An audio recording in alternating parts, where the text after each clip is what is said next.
Hello everyone, मैं हूं Golu sir और स्वागत है आप सभी का मेरे YouTube channel delight spoken English में। प्रीवियस वीडियोस में हमने कुछ वॉइस के क्वेश्चंस को डिस्कस किया हुआ था। उसमें कुछ कमेंट्स आए थे कि सर चार्ट वगैरह के थ्रू इसको थोड़ा सा क्लियर कर दिया जाए, तो बिल्कुल। और मैंने बताया भी था कि कुछ और ट्रिक्स हम लोग नेक्स्ट वीडियोज़ में देखेंगे जो हम लोगों के लिए बहुत ही हेल्पफुल होगा, ईजी वे से मैक्सिमम क्वेश्चंस को हम लोग डील कर सकें। तो बिल्कुल आज के इस वीडियोज़ में हम लोग मिक्स क्वेश्चंस को डिस्कस करेंगे जो आपके वॉइस से होगा, नरेशन से होगा और टेक्स्ट बुक्स जो हम लोग पढ़े हैं उसके रिगार्डिंग कुछ क्वेश्चंस होंगे। तो इसमें हम लोग प्रोज पोइट्री से भी देखेंगे। तो आज मिक्स क्वेश्चंस हम लोग देखने वाले हैं, उसमें आप देखेंगे कि आपकी तैयारी कैसी है। और लास्ट में पूरा वीडियो को आप ज़रूर देखिएगा। लास्ट में हम लोग डिस्कस करेंगे कुछ ट्रिक्स के बारे में जो वॉइस में आपको काफ़ी हेल्प करेगा। और अभी तक आपने अगर चैनल को सब्सक्राइब नहीं किया है तो आप सब्सक्राइब कर ले ताकि आपको इम्पोर्टेंट अपडेट्स मिलती रहें। और अपने दोस्तों के साथ ज़्यादा से ज़्यादा इसे शेयर भी करें जिसका लाभ उन्हें भी मिल सके। अब एग्जामिनेशन में कुछ ही दिन है तो आप वीडियोस को जितना हो सके उतना शेयर करें ताकि और लोग भी जिन्हें प्लेटफॉर्म नहीं मिल पाया है पढ़ने का वो इसके थ्रू अपनी कुछ क्वेश्चंस को, इम्पोर्टेंट क्वेश्चंस जो है वो रिवीजन कर लें और देख लें। चलिए हम लोग देखते हैं, नेक्स्ट क्वेश्चन पे आते हैं।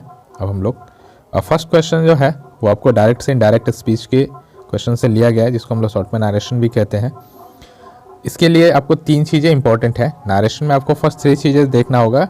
एक रिपोर्टिंग वर्ब क्या है, सेकंड आपको इन्वर्टेड कॉमा की जगह हम लोग क्या लगा रहे हैं, और उसके बाद चेंज ऑफ केस और टेंसेज जो है ये आपको ध्यान में रखना। अगर इतना आपने रखा तो आप आसानी से नरेशन को आप देख लेंगे। नरेशन में हमको 5 सेंटेंसेस को देखना होता है, असर्टिव, इंट्रोगेटिव, इम्परेटिव, ऑप्टेटिव और एक्सक्लेमेटरी। और सबके लिए हमें अलग अलग हमें रिपोर्टिंग वर्ब यूज़ करना होता है। अलग अलग हम लोग इन्वर्टेड कॉमा के जगह पे यूज़ करते हैं, तो यहाँ पे ध्यान देंगे। चलिए हम लोग आगे देखते हैं, इसमें क्वेश्चन में देखते हैं कि किस में क्या होता है। फर्स्ट क्वेश्चन है, he said to me I am ready. अब इस क्वेश्चन में हम लोग देख रहे हैं कि ये असर्टिव सेंटेंस है और रिपोर्टिंग वर्ब जो होता है वो डिपेंड करता है कि कौन सा सेंटेंस है। तो आपके सामने 4 क्वेश्चंस का ऑप्शन मिल चुका है। फर्स्ट है, he told me that he is ready. Second है, he told me that he was ready. Third है, he told me that I am ready. और he told me that I will ready. अब यहाँ पे हमने ये देखा कि ये असर्टिव सेंटेंस है और रिपोर्टिंग वो पास्ट में है, तो सेड को हम लोग टोल्ड में बदलते हैं। तो बिल्कुल ही सब में है ऑप्शन में, और सब में टोल्ड तक, मतलब यहाँ पे एक टू मी रेडी दे दिया है। तो जब भी अगर हम लोग इसको चेंज कर देते हैं तो टू हट जाता था। फर्स्ट ऑप्शन ऐसे ही गलत हो गया। सेकंड ऑप्शन है, he told me that he was ready, ये लग रहा है कि सही होगा, लेकिन फिर आगे भी देख लेते हैं हम लोग। ही told me that I am ready, अब ये रिपोर्टिंग वो पास्ट में रहता तो चेंज ऑफ टेंस होता है, इस कारण से ये भी क्वेश्चन गलत है, मतलब इसका आंसर ये ऑप्शन गलत है। और फोर्थ ऑप्शन हम लोग देखते हैं, he told me that he will ready. Am है तो एम विल में नहीं बदलता, इसलिए इसका करेक्ट आंसर जो होगा वो बी होगा। नेक्स्ट क्वेश्चन पे हम लोग देखते हैं, Rahul said to me we are mortal. अब यहाँ पे ध्यान देना होता है कि किस में हम लोग चेंज ऑफ टेंस करते हैं, किस में नहीं करते हैं। हमने देखा है क्लासेज में हम लोग पढ़े भी होंगे कि जब भी अगर हमारा रिपोर्टेड स्पीच जो है वो अगर यूनिवर्सल ट्रूथ होता है तो उसमें कोई चेंज ऑफ टेंस हम लोग नहीं करते हैं। तो इसमें बस कुछ नहीं करना है, सेड को हम लोग टोल्ड में बदल देंगे, इन्वर्टेड कॉमा की जगह असर्टिव सेंटेंस है तो दैट लगा लेंगे, बाकी उसमें कोई परिवर्तन नहीं करेंगे, हमारा सेम का सेम रहेगा। तो देखते हैं वैसा किस ऑप्शन में हमको देखने को मिलता है। Rahul told me that we are mortal, लग तो रहा है सही है, लेकिन दूसरे वाले में सेड है और दूसरा ऑप्शन में हमारा सेज दे दिया है। तो ये ऑप्शन पहले ही ऑप्शन देखने से ही हमको पता चल गया कि आपका गलत है। आप 5 सेकंड में से 10 सेकंड में आप आंसर ज़रूर बना लीजिएगा पूरा कंप्लीट। वहाँ पे है, फिर तीसरा ऑप्शन में है told me that, we all यहाँ एक्स्ट्रा ऐड कर लिया है जिसके कारण हमारा गलत है। और चौथा है, कह रहा है कि सेड को सेड में रखा है, क्योंकि जब रिपोर्टिंग वर्ब के बाद ऑब्जेक्ट रहता है ये सेड बदल जाता है, इसलिए हमारा फर्स्ट ऑप्शन जो होगा वो सबसे सुटेबल है और वही सही भी है। थर्ड है, he said to us, are you going to market today? अब यहाँ पे आपने देखा कि रिपोर्टेड स्पीच जो है वो इंट्रोगेटिव सेंटेंस में आ गया। तो हम लोग पढ़े हैं कि इंट्रोगेटिव सेंटेंस में सेड के बदले आस्क लगाया जाता है और इन्वर्टेड कॉमा की जगह इफ या वेदर का प्रयोग करते हैं या फिर क्वेश्चन वर्ड का प्रयोग करते हैं। यदि हमारा इंट्रोगेटिव सेंटेंस हेल्पिंग वर्ब से शुरू होगा, मतलब 24 हेल्पिंग वर्ब्स जो है अगर उससे शुरू होगा, हम लोग इन्वर्टेड कॉमा की जगह इफ़ या वेदर का प्रयोग करते हैं, या अगर क्वेश्चन वर्ड से शुरू होगा तो उसी क्वेश्चन वर्ड को हम लोग रखते हैं। तो चलिए इसमें हम लोग देखते हैं कि क्या है, किसमें आस्ट नो बदला है और किसमें इफ़ या वेदर लगाया है। तो आप देख रहे हैं तो सारे ऑप्शन में पहले जो है रिपोर्टिंग वर्ब को समय सेम बदला है, उसमें कहीं कोई परिवर्तन नहीं है। तो वहाँ तक हमारा चारों ऑप्शन सेम है, तो इसमें हम कोई दिक्कत नहीं है। इन्वर्टेड कॉमा की जगह तक हमारा सारा ऑप्शन सेम है। तब उसके बाद हमें देखना होगा कि क्या चेंज कर रहा है। अब इसको हम लोग असर्टिव बनाते हैं, उसके बाद हम लोग इसको चेंज करते हैं। तो यू सेकंड पर्सन है, ऑब्जेक्ट के अनुसार बदलेगा, तो ऑब्जेक्ट में है अस, तो यहाँ पे डेफिनेटली हम लोगों का वी हो जाएगा ऑप्शन। तो यहाँ पे फर्स्ट ऑप्शन में वी दिया है, लेकिन बाकी सेकंड ऑप्शन में यू दिया है, तो ये सेकंड वाला ऐसे ही कट गया। अब तीन में से हमको सेलेक्ट करना होगा कि क्या होगा यू। अब इस एम आर को हम लोग वाज वार में बदलते हैं, तो वहाँ फर्स्ट ऑप्शन में हमको वर देखने को मिल रहा है, तो ये लग रहा है एक सही है, लेकिन बाकी दोनों में नहीं लग रहा है, तो बाकी ऐसे 3 कट गया। इतना ही तक हम लोग पहुँचे, तब तक हमें करेक्ट आंसर का पता चल गया, लेकिन बाकी भी देख लेते हैं। गोइंग टू मार्केट टुडे को दैट डे में बदलते हैं, तो बिल्कुल सारा ये चेंज किया हुआ है अकॉर्डिंग टू रूल के अनुसार। तो यहाँ पे हमारा करेक्ट आंसर जो होगा वो ए होगा। I asked what happened. अब ये भी इंट्रोगेटिव सेंटेंस है, लेकिन इसमें अब क्या किया है, इंट्रोगेटिव सेंटेंस में है तो डब्ल्यू एच क्वेश्चन वर्ड का प्रयोग किया है। तो अब इसको देखते हैं कि हम लोग कैसे बनाएंगे। और यहाँ रिपोर्टिंग वर्ब ऑलरेडी आस्क्ड में बदल दिया हुआ है, तो हम लोग देखते हैं कि यहाँ पे फर्स्ट में आपका इंक्वायर्ड लिखा है, आई इंक्वायर्ड, सेकंड में आस्क्ड लिखा है, थर्ड में इंक्वायर्ड लिखा है और फोर्थ में भी आस्क्ड लिखा है। कोई बात नहीं, हम लोग इंक्वायर का भी प्रयोग करते हैं और आस्क्ड का भी प्रयोग करते हैं, लेकिन आगे के ऑप्शन से क्लियर होगा कि हमारा क्या वहाँ पे होगा। तो बिल्कुल हम आस्क्ड भी लगा सकते हैं, इंक्वायर्ड भी लगा सकते हैं, लेकिन अब देखते हैं कि आगे क्या देता है। व्हाट है, डब्ल्यू एच क्वेश्चन वर्ड है, तो क्वेश्चन वर्ड का प्रयोग हम लोग इंट्रोगेटिव सेंटेंस में बिल्कुल करते हैं। तो वहाँ पे इन्वर्टेड कॉमा की जगह व्हाट लगाएंगे, तो यहाँ पे व्हाट लगाया है सेकंड ऑप्शन तक। थर्ड ऑप्शन में दैट लगा दिया है, तो थर्ड ऑप्शन हमारा नहीं होगा, और फोर्थ ऑप्शन में व्हाट लगाया तो होगा। लेकिन यहाँ पे अब चेंज ऑफ टेंस भी होगा। व्हाट हैपेंड है तो पास्ट इंडेफिनिट में है, और पास्ट इंडेफिनिट जब रिपोर्टिंग वो पास्ट में रहता है तो चेंज हो जाता है पास्ट परफेक्ट टेंस में।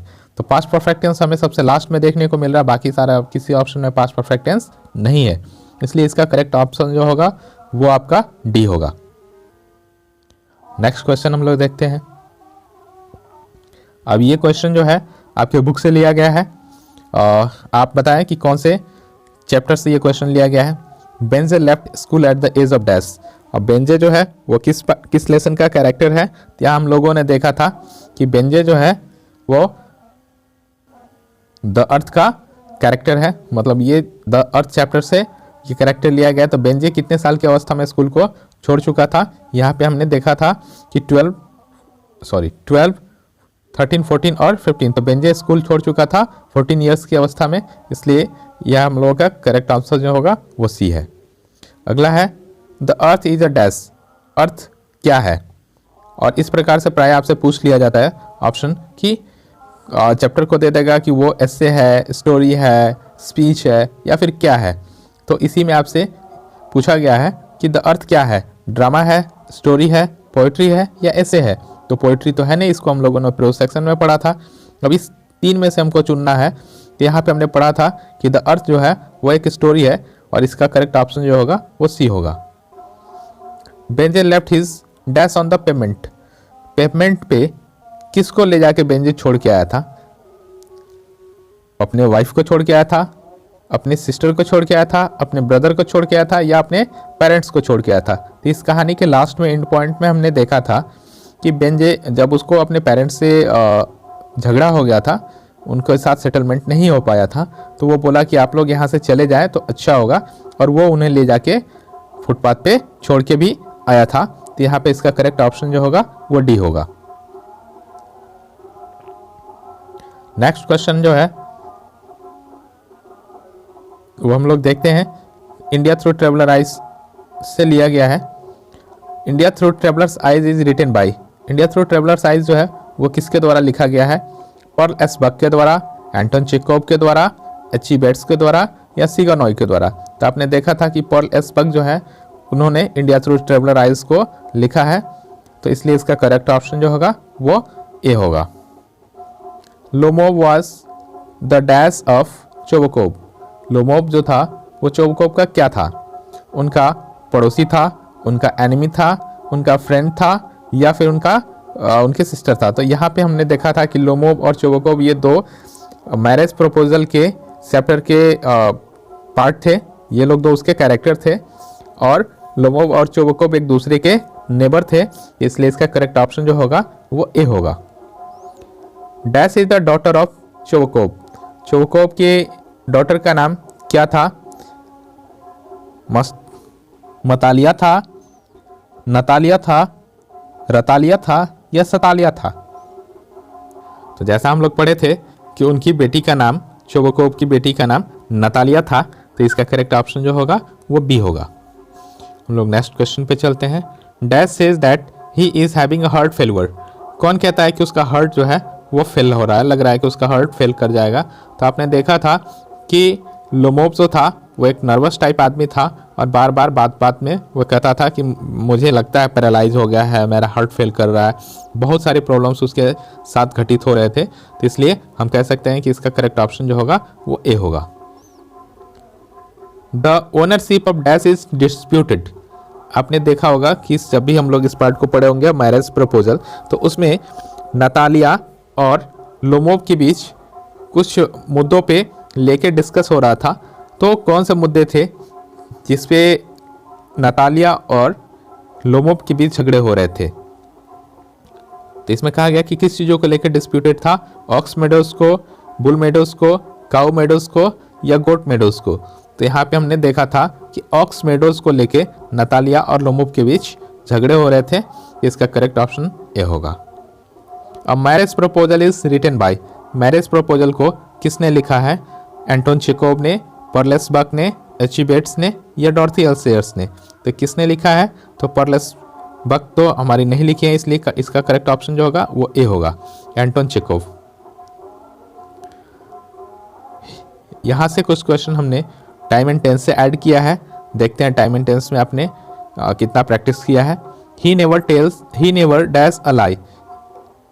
इसका ऑप्शन है टोल्ड, टेल्स, टेलिंग या इज टेल। तो आपको पता है कि जब भी अगर नेवर वर्ड यूज़ किया जाता है, never, ever, always, occasionally, rarely, habitually, seldom, often, ये सारे वर्ड्स जो हैं ये प्रेजेंट इंडेफिनिट टेंस में यूज़ किए जाते हैं। ये एडवर्ब ऑफ टाइम है प्रेजेंट इंडेफिनिट टेंस का, ये प्रेजेंट इंडेफिनिट टेंस के एडवर्ब ऑफ टाइम्स हैं, इसलिए इसका करेक्ट ऑप्शन जो होगा वो बी होगा। क्योंकि ही है और ही के साथ टेल्स लगाते हैं, पांचवें रूप का प्रयोग करते हैं, इसलिए करेक्ट ऑप्शन बी होगा।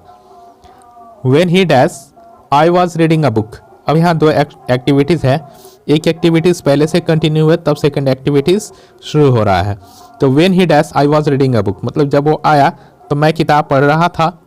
तो यहाँ पे आया, अब ये पास्ट में हो रहा है ना कि पहले से तो एक एक्टिविटी कंटिन्यू था तब दूसरा काम हुआ, तो ये पास्ट कंटिन्यूअस में है, तो दूसरा एक्टिविटी जो होगा वो जहाँ डैश दिया हुआ है वो हम लोग पास्ट इंडेफिनिट में करेंगे।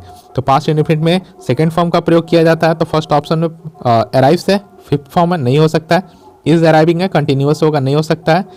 कह रहा कि बी वाला अराइव्ड होगा, बिल्कुल यहाँ पे हमारा बी वाला ऑप्शन जो है वो करेक्ट है और ये हमारा अराइव्ड सही होगा। सी डैश मी लॉन्ग एगो।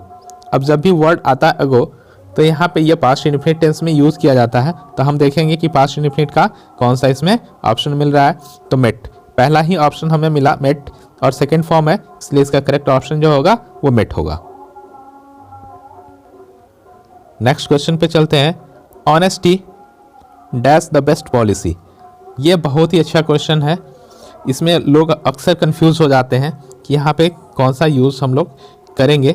ये एक प्रोवर्ब से लिया गया है, लेकिन टाइम एंड टेंस में जब पूछ देता है तो वहाँ पे लोग कंफ्यूज हो जाते हैं कि इसमें टाइम एंड टेंस में ऐसा कुछ है नहीं, केवल इज एम आर इसमें प्रयोग किया जाता है, वाज वर विल और शैल। यहाँ पे आपका ऑप्शन दिया है, तो फर्स्ट ऑप्शन है इज, तो बिल्कुल फर्स्ट ऑप्शन ही हमको करेक्ट दिख रहा है कि ये जब भी कोई प्रोवर्ब होता है तो उसको हम लोग यूनिवर्सल ट्रूथ में लेते हैं, और यूनिवर्सल ट्रूथ जो होता है वो हमेशा प्रेजेंट इंडेफिनिट टेंस में यूज़ किया जाता है, इसीलिए इस यहाँ पे। और तो फिर आपके दिमाग में एक क्वेश्चन चल रहा होगा कि प्रेजेंट इंडेफिनिट में तो हम लोग इस बार थोड़े ना प्रयोग करते हैं, प्रेजेंट इंडेफिनिट में तो या तो V5 का प्रयोग करते हैं या वर्ब का फर्स्ट फॉर्म का प्रयोग करते हैं। तो यहाँ पे इस कैसे आ गया है? तो यहाँ पे कोई एक्शन नहीं है, जब भी कोई एक्शन होगा तो वहाँ पे हम लोग क्या करते हैं, V1 या V5 का प्रयोग करते हैं। अगर एक्शन नहीं होगा, कोई स्टेटमेंट होगा, तो वहाँ पे हम लोग इज एम आर का प्रयोग करते हैं, इसलिए इसका करेक्ट ऑप्शन जो होगा वो ए होगा। I wish my brother dash alive. अब यहाँ पे दो रूल हम लोग को थोड़ा सा अप्लाइड होगा, वहाँ पे देखते हैं। अब यहाँ पे सब्जेक्ट वर्ब एग्रीमेंट का भी अगर आपको पता होगा तो उस रूल को भी हम लोग थोड़ा सा ध्यान पे रखेंगे, और टाइम एंड टेंस वाला जो है वो तो रहेगा ही। आई विश माई ब्रदर, अब यहाँ पे माई ब्रदर है वो सिंगुलर है, तो आपको लगेगा कि वॉज होगा कि इज होगा, वॉज होगा कि वर होगा, इज होगा या आर होगा। तो आप नॉर्मली ऐसे सोच सकते हैं कि माई ब्रदर है तो वॉज होगा, जो कि अगर आप ऐसा गलती कर देंगे तो ये बिल्कुल आपका क्वेश्चन 1 नंबर डायरेक्ट कट जाएगा। यहाँ पे तो हमें देखना होगा कि जब भी अगर कोई कंडीशन देता है तो हम लोग पास्ट में जाते हैं, तो इसलिए वॉज और वर में से ही लगाना है हमारा पास्ट में। अब ये 2 ऑप्शन आपको क्लियर हो गया, हम लोग सी और डी को छोड़ देते हैं। अब इसमें से देखना होगा, तो अब यहाँ पे हमने टाइम एंड टेंस में ये क्लियर कर लिया कि जब भी अगर कोई कंडीशन होता है तो वहाँ पे हम लोग क्या करते हैं, प्रेजेंट का प्रयोग नहीं करके पास्ट का प्रयोग करते हैं। जब भी कोई कल्पना की जाए तो वहाँ पे हम लोग वॉज और वर का प्रयोग करेंगे। अब यहाँ पे माई ब्रदर है, तो अब यहाँ पे आपको लग रहा होगा कि वॉज का प्रयोग करेंगे, तो जी नहीं, यहाँ पे हम लोग वर का प्रयोग करेंगे। आप सब्जेक्ट वर्ब एग्रीमेंट के रूल के अकॉर्डिंग देखेंगे तो सिंगुलर सब्जेक्ट के साथ भी इस कंडीशन में हम लोग प्लूरल वर्ब का प्रयोग करते हैं, इसलिए इसका करेक्ट ऑप्शन जो होगा वो बी होगा। अगला क्वेश्चन हम लोग देखते हैं।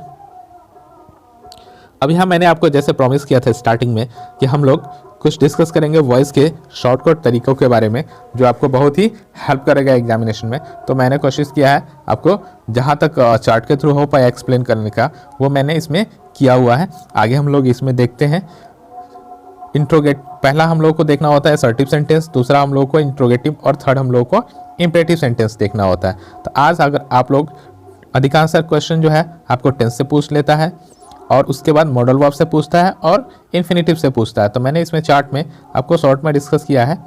चार्ट को थोड़ा सा जूम कर लेते हैं ताकि आपके लिए हेल्पफुल हो जाए।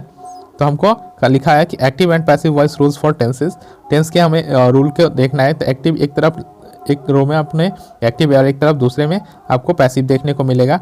तो subject plus V1 plus yes या यस प्लस ऑब्जेक्ट, यहाँ पे हम लोग डायरेक्ट ऐसे कर सकते हैं, ये प्रेजेंट इंडेफिनिट का रूल है। मैंने नेम और टेंस तो नहीं दिया है यहाँ पे, चूंकि थोड़ा सा वो लंबा हो जाता है चार्ट और लंबा चौड़ा हो जाता है, इसलिए हमने शॉर्ट में आपको यहाँ पे डिस्कस किया है। तो सबसे फर्स्ट हम लोग को देखना होता है कि इसका जो ऑब्जेक्ट होता है, पैसिव में हम लोग क्या बना देते हैं, सब्जेक्ट बना देते हैं, इसीलिए यहाँ पे ऑब्जेक्ट मैंने लिखा है। प्लस प्रेजेंट इंडेफिनिट में हम लोग इज एम आर का प्रयोग करते हैं, और वर्ब का थर्ड फॉर्म हमेशा हम लोग जितना भी टेंस पैसिव होगा उसमें हम लोग वर्ब का थर्ड फॉर्म ही यूज़ करेंगे, और बाई प्लस एजेंट का प्रयोग करते हैं, जिसको हम लोग बाई प्लस यहाँ सब्जेक्ट लिखे हुए हैं। तो यहाँ पे हमारा, लेकिन आप और शॉर्ट में इसको कैसे समझेंगे ताकि आपको याद रहेगा, तो बस यहाँ पे आप वर्ब फॉर्म्स का ध्यान रखेंगे। मतलब वर्ब फॉर्म्स तो हमारा थर्ड फॉर्म हमेशा हर टेंस में यूज होगा, लेकिन जो भी हमारा हेल्पिंग वर्ब है उसको आप ध्यान पे रखेंगे, और उसके अकॉर्डिंग आप आसानी से इसको देख लेंगे। जैसे प्रेजेंट इंडेफिनिट में जब भी अगर आपको V1 या V5 लगे, वहाँ पे आप इज एम आर लगा दीजिएगा। दूसरा है प्रेजेंट कंटिन्यूअस का है, यहाँ पे इज एम आर और वर्ब का फोर्थ फॉर्म मतलब V1 प्लस ING अगर जब भी लगाया जाए तो वहाँ पे हम लोग क्या करेंगे, इज एम आर और बिंग लगा के और वर्ब का थर्ड फॉर्म लगा देंगे। क्योंकि ये ऑब्जेक्ट और बाई प्लस एजेंट जो है, मतलब बाई प्लस सब्जेक्ट जो है, ये प्रोसेस लगभग सारे सेंटेंसेस में आपको देखने को मिलेगा। तो इसलिए बस आप इतना ध्यान रखेंगे, इतना याद रखिए कि किस में हम लोग कौन से हेल्पिंग वर्ब को चेंज कर रहे हैं। इतना अगर आपने कन्फर्म रखा तो आपका लगभग 3 नंबर कन्फर्म रहेगा। ऐसे आजकल कोविड टाइम में तो इससे 6 नंबर्स के क्वेश्चन लगभग पूछ लिए जाते हैं, तो आपको 6 नंबर्स भी आप इसे बना सकते हैं। तीसरा है प्रेजेंट परफेक्ट टेंस से है, इसमें है जब और वर्ब का थर्ड फॉर्म अगर आपको आएगा तो है जब के साथ आप बिन लगा देंगे और उसमें थर्ड फॉर्म लगाएंगे। चौथा जो है वो आपको पास्ट इन्फिनिट से है, जिसमें V2 जब भी अगर आपको V2 दिखाई दे तो वहाँ पे V2 में आप ध्यान रखेंगे कि पैसिव जब भी करेंगे तो उसमें हम लोग वॉज या वर का प्रयोग करेंगे और वर्ब का थर्ड फॉर्म लगाएंगे।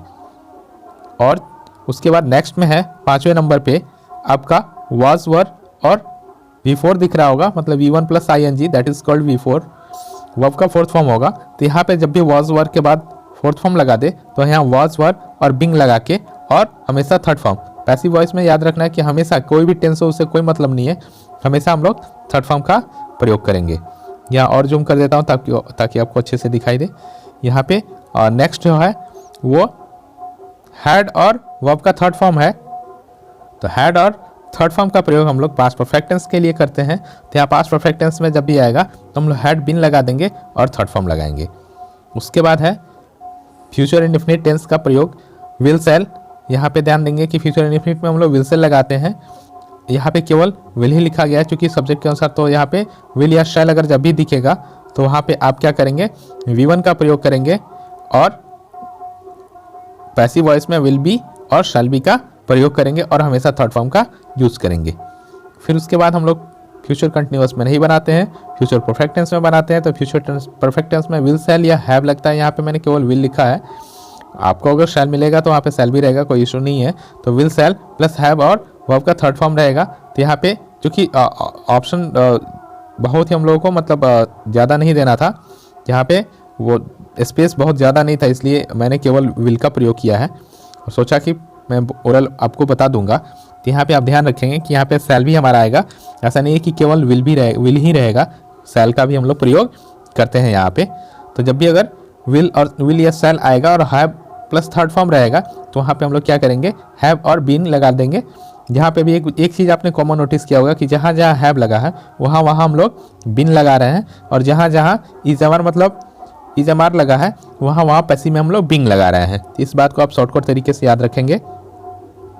उसके बाद हमारा जो आता है क्वेश्चन पूछा जाता है वो मॉडल वर्ब से पूछा जाता है। मॉडल वर्ब कितने होते हैं, तो मॉडल वर्ब 13 होते हैं, जिसमें हमारा will, shall, can, could, should, would, may, might, must, need, dare, used to और ought to का प्रयोग किया जाता है। तो यहाँ ध्यान देंगे कि जब भी अगर मॉडल वर्ब और फर्स्ट फॉर्म आएगा तो हम लोग मॉडल वर्ब्स और क्या करेंगे, बी लगा देंगे। जितना भी मॉडल वर्ब आएगा उस मॉडल वर्ब के साथ हम लोग बी लगा के और थर्ड फॉर्म का प्रयोग करेंगे।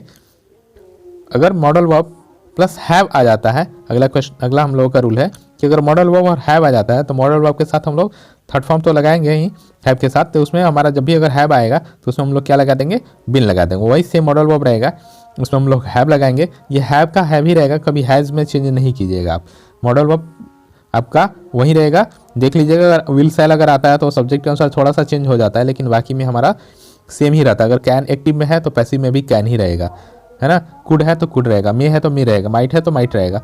मतलब जो भी एक्टिव में रहेगा वो पैसिव में आपका रहेगा। तो यहाँ पे हमें ध्यान देना है कि जब भी अगर हैव रहेगा मॉडल वर्ब के साथ तो वहाँ पे हमें बिन लगाना है, केवल बी नहीं लगाना है। उसके बाद एक रूल आपका और होता है जिसको हम लोग इन्फिनेटिव कहते हैं। मतलब प्राइमरी एक्सिलरी वर्ब के साथ अगर इन्फिनेटिव का प्रयोग किया जाता है तो वहाँ पे होता है, इसमें हमारा क्या रहेगा कि इज एम आर, थोड़ा सा जूम कर देता हूँ, इसमें is am are, was were या हैज हैव हैड रहेगा, प्लस उसके साथ 2 + B1 रहेगा। तो उसमें हम लोग क्या करते हैं कि जो भी हमारा रहेगा, अगर इज एम आर ग्रुप का है तो इज एम आर लगाएंगे, वॉज वर ग्रुप का है तो वॉज वर रखेंगे, और हैज हैव ग्रुप का है तो हैज हैव रखेंगे, और हैड ग्रुप का है तो हैड ग्रुप में एक साथ रखेंगे।